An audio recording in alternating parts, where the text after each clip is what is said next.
Olá, seja muito bem-vindo, bem-vinda a mais uma Que Tem Vaga. Hoje minha convidada especial é a Heloísa Capelas, especialista em autoconhecimento e inteligência emocional. Seja muito bem-vinda, Heloísa. Obrigada, linda. Um prazer falar contigo, ainda mais pela temática. Eu tô curiosa para saber o que é o processo Hoffman.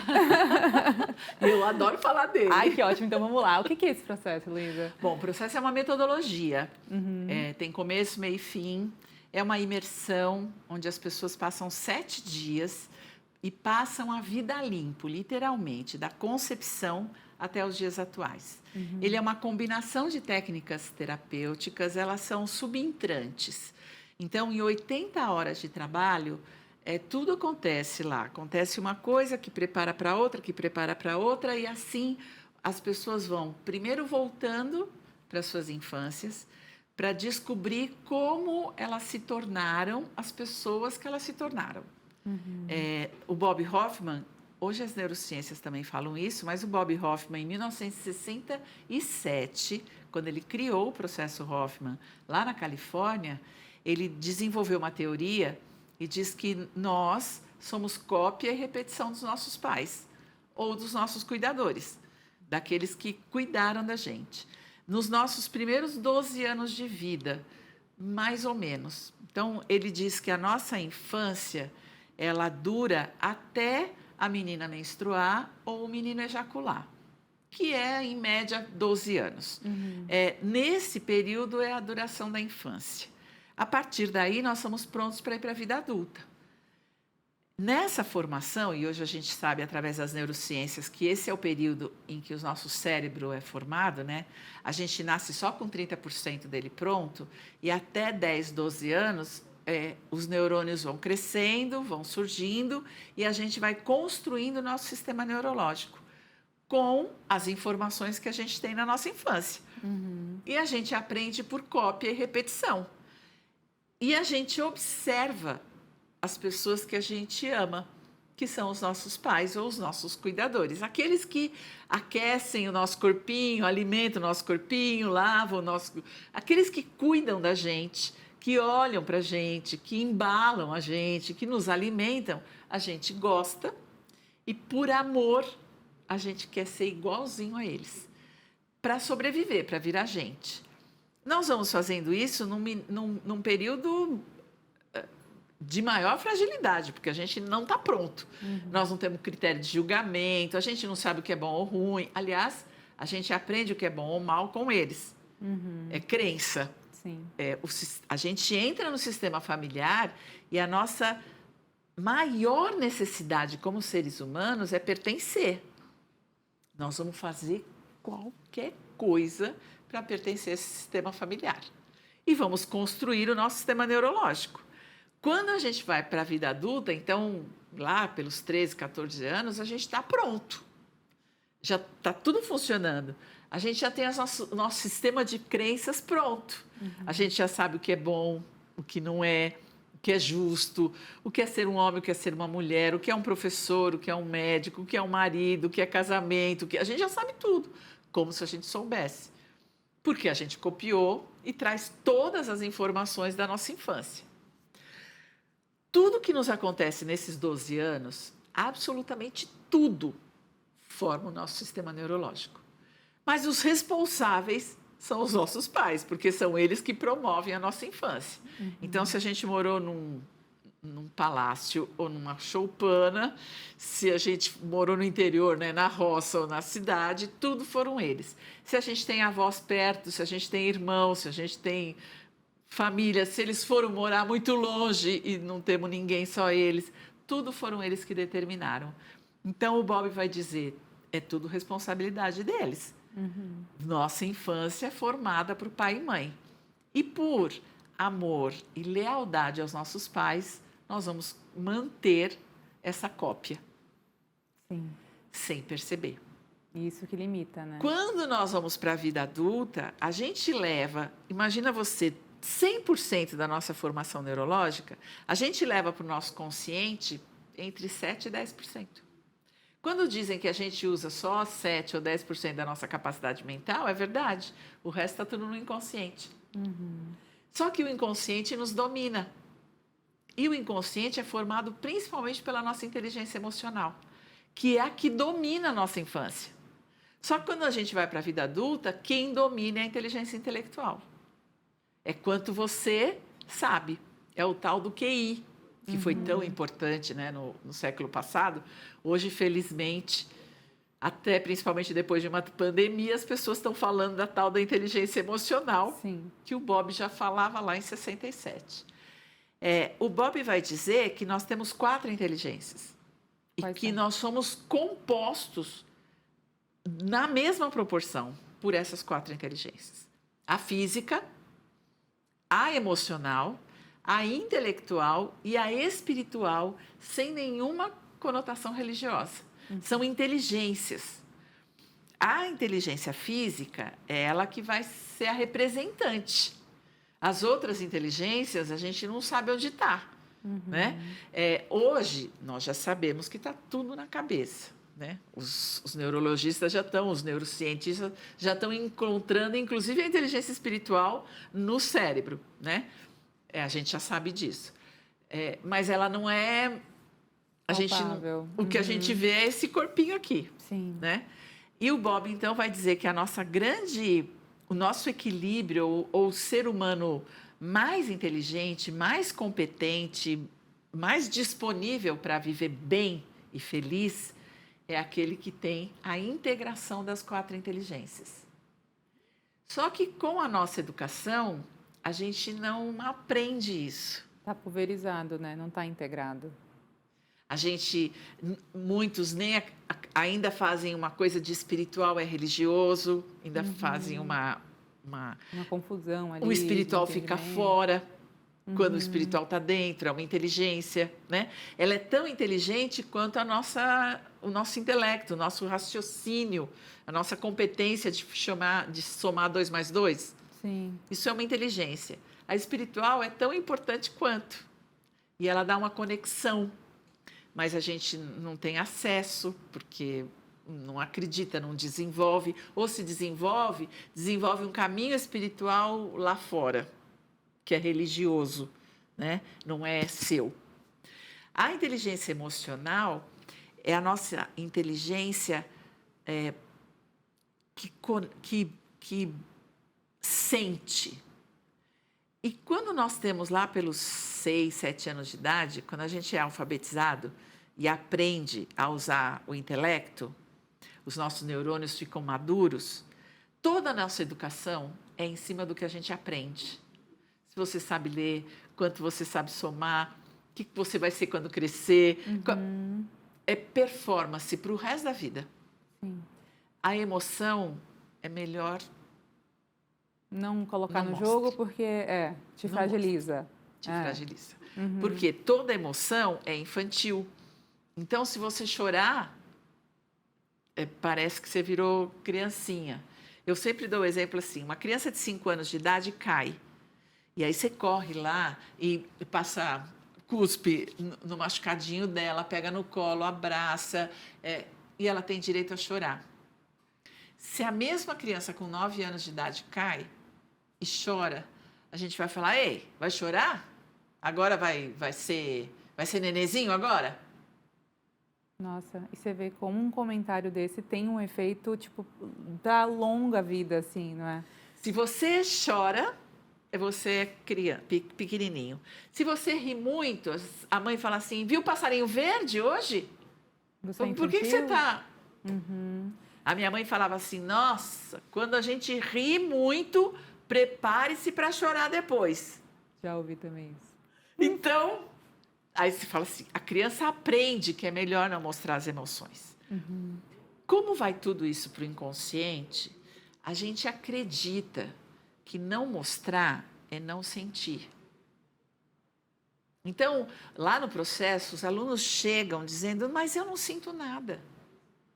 A gente perde a mão de sentir. A gente perde a mão de perceber que está sentindo. Sim. E a gente para de nomear o que está sentindo. Eu estou sentindo um negócio ruim, assim. Nossa, eu estou... Ai, hoje tá legal. A gente começa a julgar o que está sentindo e não a dar nome para o que está sentindo. porque a gente vai perdendo essa conexão. O que sobra é a nossa cabeça. Penso, logo existo. E o nosso corpo físico, que registra tudo. Tá aqui inteirão com todas as inteligências. Mas a gente fica sem acesso. Portanto, a gente fica menos inteligente do que é. A gente fica mais arrogante do que precisa. Porque parece que ter conhecimento é ser inteligente. E não é verdade.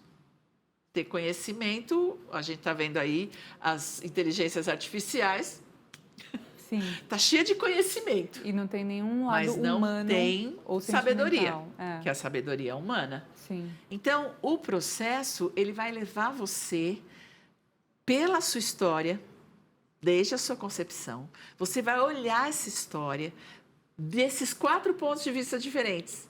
Essas 4 inteligências. Então, ora você olha com o físico, ora com o intelecto, ora com a emoção, ora com o espírito.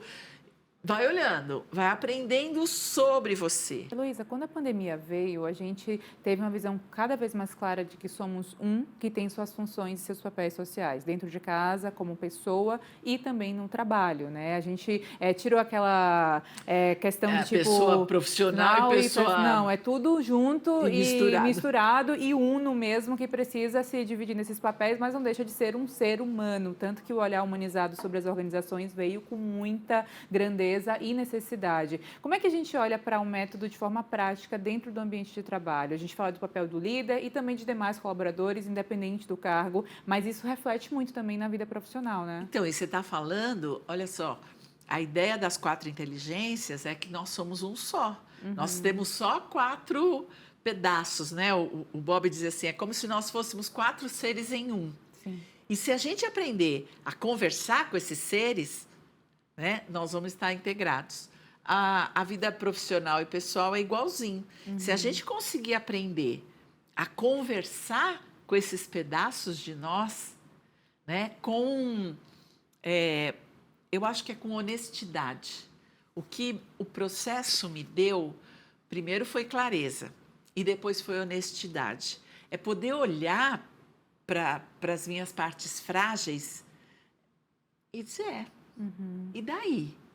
Porque eu tenho tantas outras partes bacanas, é me reconhecer como várias partes. E eu ser autoritária não tira a minha gentileza. Eu ser dura e exigente não tira a minha amorosidade. Sim. Eu sou a soma de tudo isso. Então, essa ideia do método, a gente pode levar para as empresas e para a nossa vida pessoal. De que A forma? gente é a soma de tudo isso. Então, primeiro, o processo resgata a sua confiança em você. E confiança é o sentimento que gera futuro. Então, se eu confio em mim, eu tenho futuro. Eu me posiciono assim, e não tem problema. Você pode me criticar, eu aceito a sua crítica, porque ela não me destrói. Eu tenho tanta coisa legal também.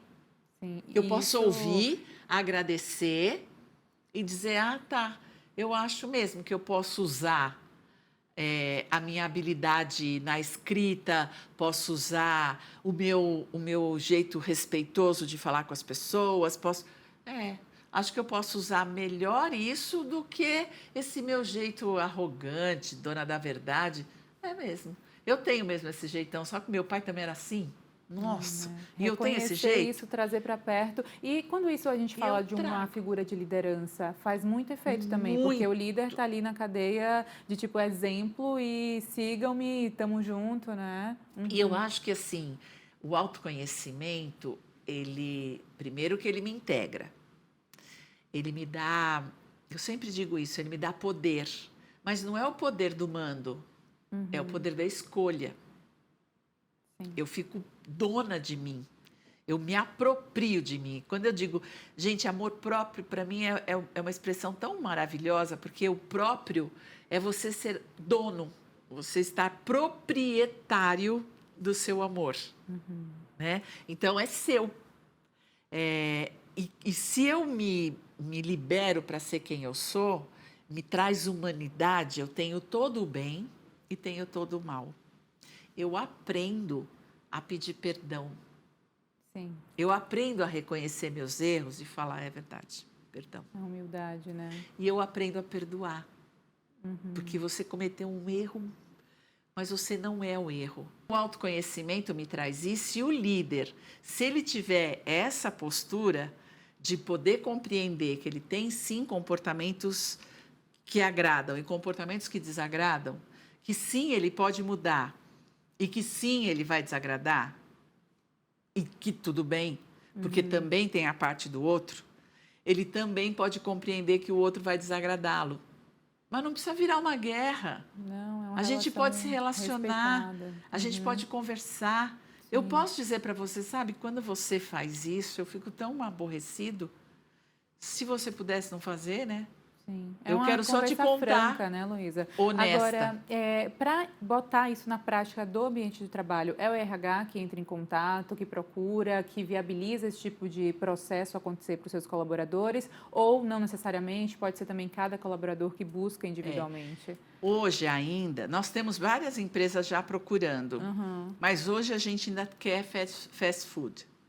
A gente ainda quer, assim, eu sou muito requisitada para fazer uma palestra de 1 hora para 200 pessoas, para mudar o ambiente. Falar, gente, Sim.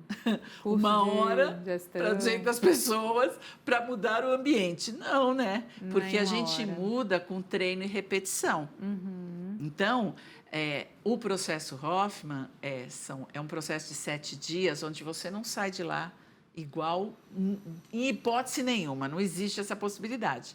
A sua consciência se amplia e não tem mais volta, né? Porque uma hora que ela sai da caixa, Sim. ela não cabe mais na caixa. E isso vai fazer toda a diferença. Mas mudar comportamento é treino e repetição.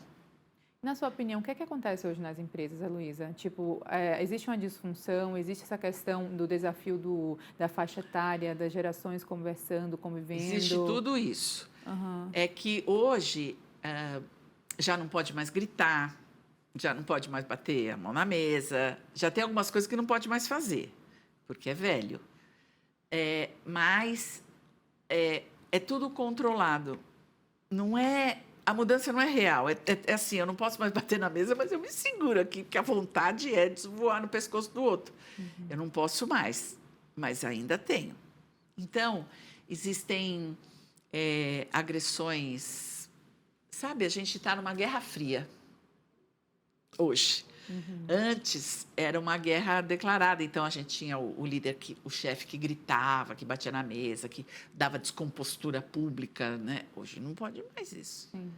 Mas nós estamos numa guerra fria.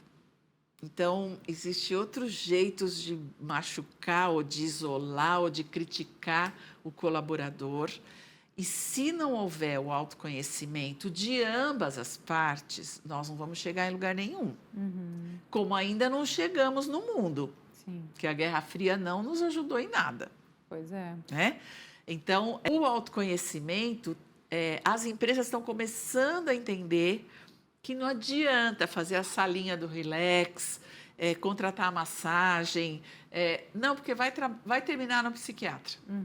Até Vai porque terminar a saúde mental veio também com muita força. Vai terminar na para tarja preta. Né? Agora, o caminho vai ser como que eu dou para esse colaborador o prazer dele ser ele mesmo. Sim. Agora, Heloísa, também a gente teve mudança de formato de trabalho em meio a isso tudo. O híbrido veio para ficar com muita força e, junto a isso, também a mão da tecnologia, da digitalização, né, que tomou conta das organizações e da vida de todos nós como um todo. Quais os limites que a gente pode observar para essas ferramentas também não atrapalharem esse processo de autoconhecimento, enfim, de busca pelo empoderamento da pessoa, pelo crescimento interpessoal? Você sabe que o limite a gente não sabe, né? Quem contar para você qual é o limite está te enganando. Ninguém sabe, né? Porque a gente não faz a menor ideia. Nós estamos dentro do processo. Né? Nós só vamos poder descobrir isso quando a gente tiver pesquisa, quando a gente tiver as tragédias, quando a gente tiver resultado. Porque hoje nós estamos no meio do processo, né? A tecnologia ela é muito nova. Ela não tem 20 anos ainda.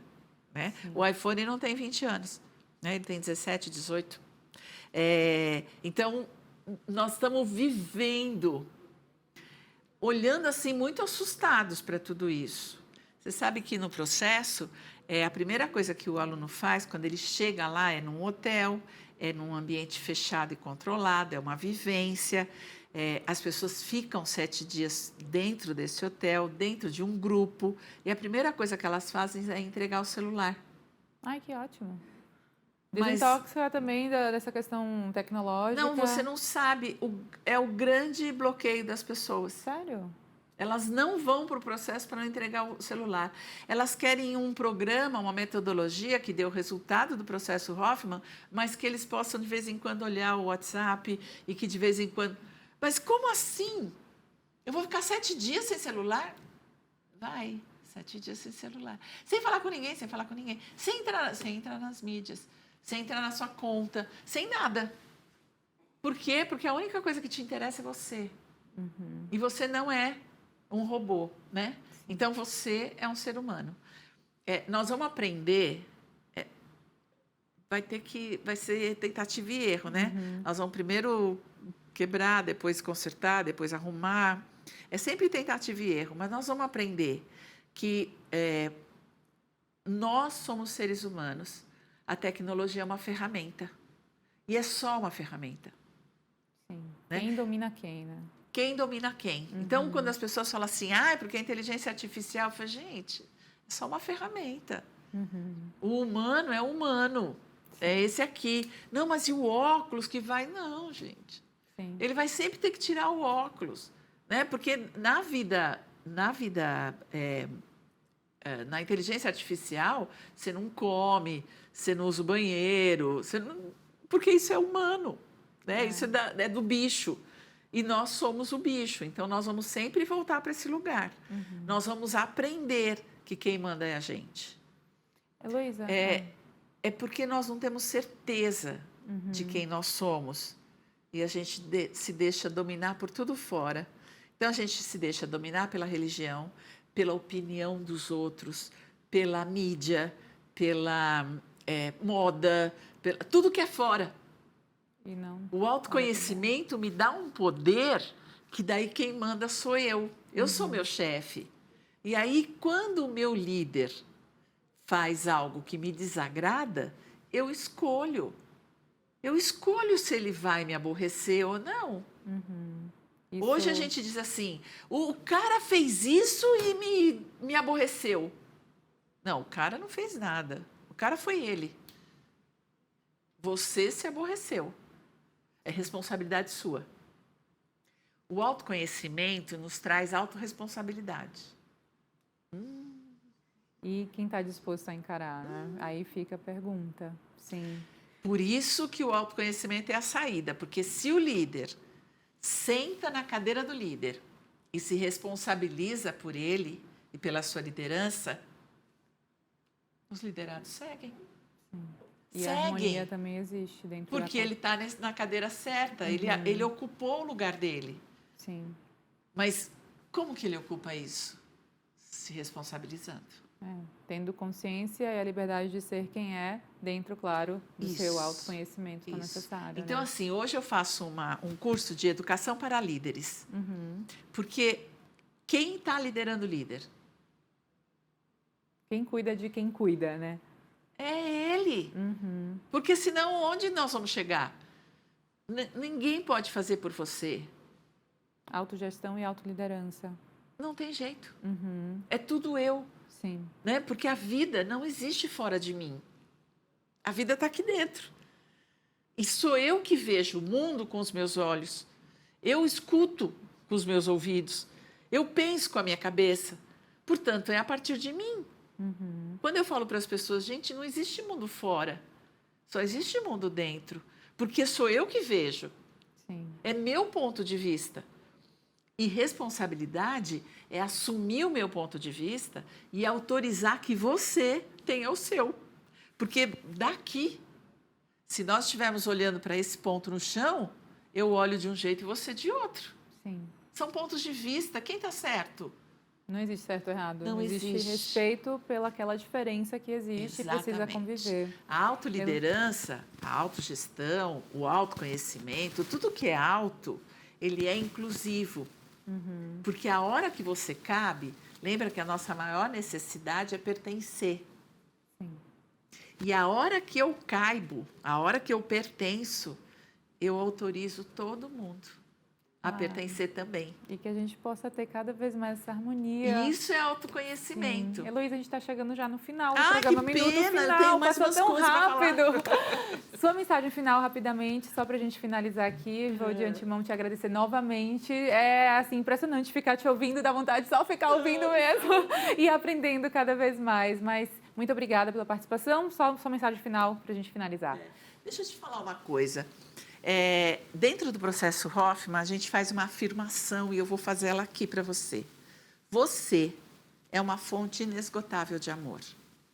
Você já pensou você se apropriar disso? O que pode dar errado? Maravilhosa. Obrigada. Eu que Gratidão agradeço. mesmo pelas mensagens aqui trocadas, passadas e que cada um possa ser tocado também com a sua verdade, né? Isso mesmo. Obrigada, Heloísa Capelas. Muito obrigada também a você que nos acompanha. Lembro que o programa também fica disponível no YouTube Band Jornalismo. Até o próximo.